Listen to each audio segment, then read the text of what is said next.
तुम्हाला सगळ्यांना मी एक प्रश्न दिला होता, शिक्षण हे वाघिणीचं दूध आहे, जो घेणार तो गुरगुरल्याशिवाय राहणार नाही. तर वाघिणीचं दूध का म्हटलं आहे यावर तुम्हाला विचार करायला वेळ दिला होता. तर तुम्ही काय विचार केलाय मला सांगा. वाघिणीचं दूध का?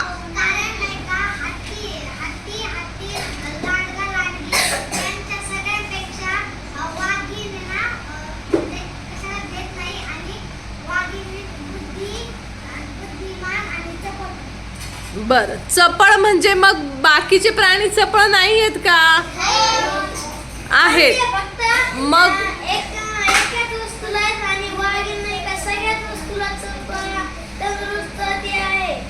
बर, मग चपळ म्हणलं तर मग आपण वाघाला जंगलाचा राजा का नाही केला, वाघिणीला जंगलाची राणी का नाही केलं?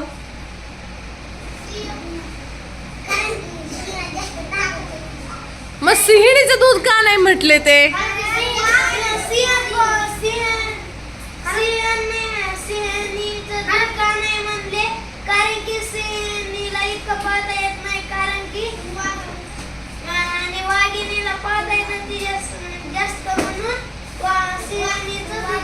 मग सिंहिणीला पळता येत नाही असं यशचं म्हणणं आहे, बरोबर आहे.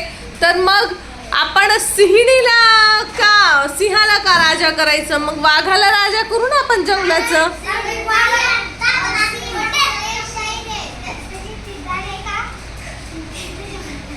बर, तिचं म्हणणं आहे सिंहाच्या केसामुळं, सिंहाच्या शौर्यामुळं सिंहाला हे केलं. मग केस म्हणलं तर त्या चिंपांझीला पण केस असतात, त्या भालूला बी केस असतात, मग त्याला का नाही केला आपण राजा?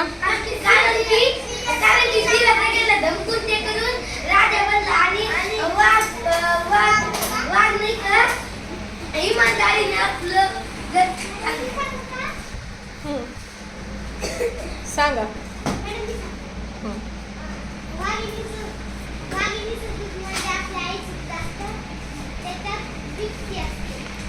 काय असते?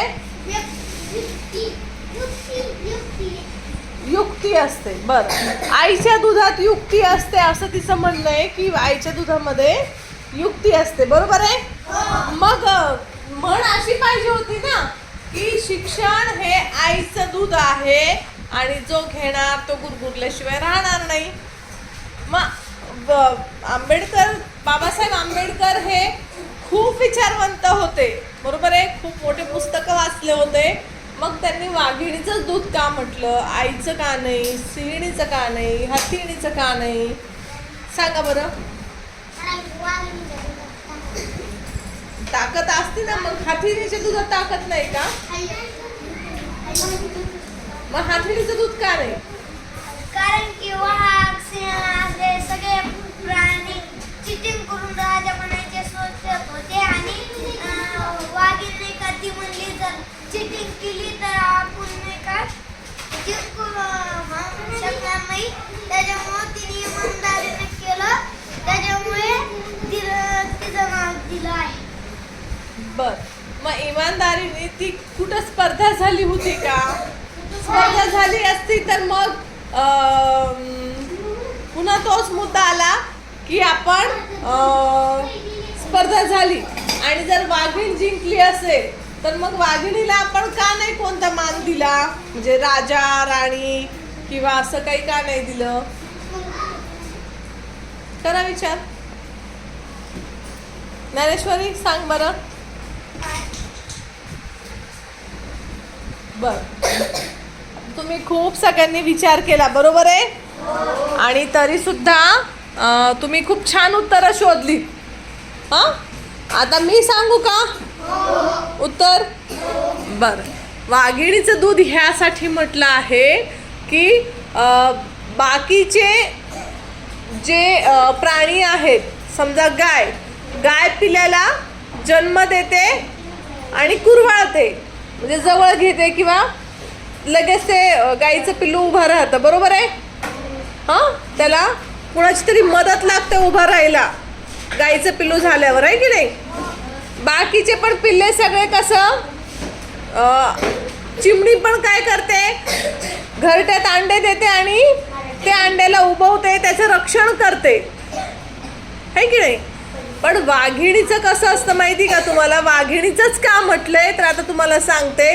कारण आपल्या प्राण्यांचे सुद्धा बाळाला जन्मल्या आपल्याला त्याला सांभाळावं लागतं, त्याची काळजी घ्यावी लागते, त्याला सगळं शिकवावं लागतं, है की नाही? पण वाघिणीचं असं असतं की ती जेव्हा पिल्ले द्यायला जन्म सुरू करते तर पहिलं पिल्लू इथं दिलं, मग दुसरं, मग तिसरं, मग चौथं, असं एका वेळेला ती 4-5 पिल्ले देऊ शकते वाघीण, बरोबर आहे? पण पहिलं, दुसरं, तिसरं, चौथं असं समजा 4-5 पिल्लांना जन्म देताना जेव्हा शेवटचं पिल्लू जन्म घेतं तेव्हा वाघीण काय करते? रिटर्न फिरते. आणि रिटर्न फिरताना जे पिल्लू जागेवरच बसून असेल त्याला ती खाऊन टाकते. मग जे पिल्लू उठून चालायला लागलं असेल त्या पिल्ल्याला ती सोडून देते, पण जे जागेवरच बसून असेल त्याला ती खाऊन टाकते. याचा अर्थ काय माहिती का? कोण सांगेल याचा अर्थ?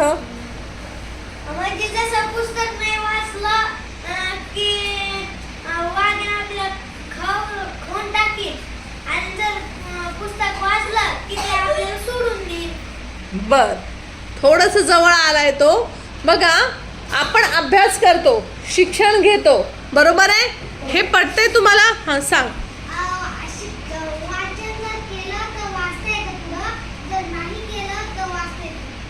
बरोबर आहे. हां, म्हणजेच काय तर वाघीण पिल्ल्याला का खाते की मी तुला जन्म दिला, ह्या जगामध्ये आणलं, पण आता तू तुझं स्वतः शिकायचं आहे, उठून पळायचं आहे. जन्म देण्याचं काम केलं ना, मग आता तुझं तू पळायला शिक. हां, आणि जर तुला जागेवरच बसून राहायचं असेल तर तुला ह्या जगात जगून उपयोग नाही.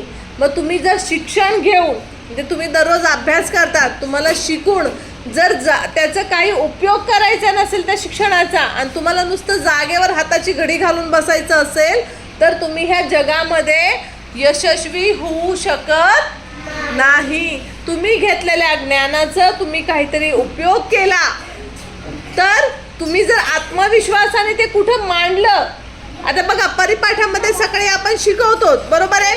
तुम्हाला उत्तर येत असतं, पण तुमच्या मनात भीती असते, तुमच्यामध्ये आत्मविश्वास नसतो की मी उत्तर सांगितलं तर कुणी हसेल का, कुणी रागवेल का, माझं चुकेल का, ही भीती असते ना मनात. म्हणून तुम्ही सगळे उत्तरं देत नाहीत. तुम्हाला उत्तर येईल कधी? ज्या वेळेला तुम्हाला आत्मविश्वास असेल की मी सुद्धा अभ्यास करू शकतो आणि केलेला अभ्यास मी काहीतरी उपयोगात आणू शकतो, है की नाही? मग तुम्हाला सुद्धा त्या ज्ञानाचा उपयोग झाला तर तुम्ही सुद्धा पुढे जायला तुम्हाला कोणी अडवू शकणार नाही, बरोबर आहे? पण जर तुमच्याकडचं ज्ञान तुम्ही काहीच उपयोगात आणलं नाही, मी म्हणेल की आता समजा माझं ड्युटी काय आहे, मी शिक्षिका आहे, माझ्याकडं जे काही ज्ञान आहे, मी जर ठरवलं की वर्गात येऊन नुसतं हाताची घडी घालून बसायचं, काही शिकवायचं नाही तुम्हाला, तर चालेल का ते? किंवा तुम्ही ठरवलं की मॅडमने कितीही शिकवलं ना आम्हाला नाही शिकायचं, असं चालतं का? नाही. मग शिक्षण वाघिणीचं दूध का म्हटलं आहे की आपण शिक्षण घेतोय आणि ह्या समाजामध्ये आपलं आयुष्य जगताना त्या शिक्षणाचा आपण चांगल्या पद्धतीने वापर केला तर आपण आपल्यामध्ये एक आत्मविश्वास येतो. समजा तुम्हाला आता प्रश्नोत्तर सकाळी देतात, जर तुम्ही प्रश्नाचं उत्तर लिहून आणलेलं असेल तर तुमचे हात वर असतात, म्हणजे तुम्ही गुरगुरतात. शिक्षण वाघिणीचं दूध आहे म्हणजे काय? ते गुरगुरतात. गुरगुरणं म्हणजे काय की आपल्यामध्ये आत्मविश्वास येणं की आम्हाला हे येतंय, आम्ही करू शकतो, आहे की नाही? म्हणून शिक्षणाला हे वाघिणीचं दूध म्हटलं आहे. कशाचं दूध म्हटलंय? समजलं? काय समजलं? वाघिणीचं दूध म्हणजे कशासाठी वाघिणीचं दूध आता हे? शिक्षण जे तुम्ही घेतलंय त्याचं काय करायचंय? वापर करायचा आहे. स्वतःमध्ये आत्मविश्वास आणायचा आहे की मी हे करू शकतो, मला हे जमणार आहे आणि मी हे करणार आहे, है की नाही? मी हे करून दाखवणार आहे. हा आत्मविश्वास येण्यासाठी म्हणून आपण शिक्षण घेतो. जसं वाघीण सांगते की बाबा मी तुला जन्म दिलाय आणि आता तू तुझं आयुष्य जगायसाठी स्वतः धडपड कर. तसं तुम्ही जे शिक्षण घेतलंय त्या शिक्षण घेतलेल्याचा उपयोग कधी होईल, जेव्हा तुम्ही स्वतः त्याचा काहीतरी उपयोग कराल. समजतंय? पुस्तक नुसतं वाचून उपयोग नाही. पुस्तक मन लावून वाचलं, त्यात काय आहे तो आशय जर आपल्याला समजला तर ते पुस्तक वाचल्याचं सार्थक होतं. नाही तर फक्त कुणाला तरी दाखवण्यासाठी जर पुस्तक हातात घेतलं आणि वाचण्याचं नाटक केलं तर त्यातून ज्ञान मिळणार नाही. आता समजलं काय?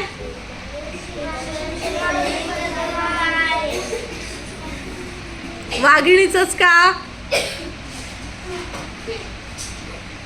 कारण ती सगळे पिल्ले वाघ हे सगळे जन्मतानी त्यांच्या लेकरूला शिकवतात आणि वाघिणी शिकवत नाही आणि म्हणते की आता मी तुला जन्म दिलाय, जर तू उठला नाहीस तर तुला या जगात राहायची काहीच हे नाही.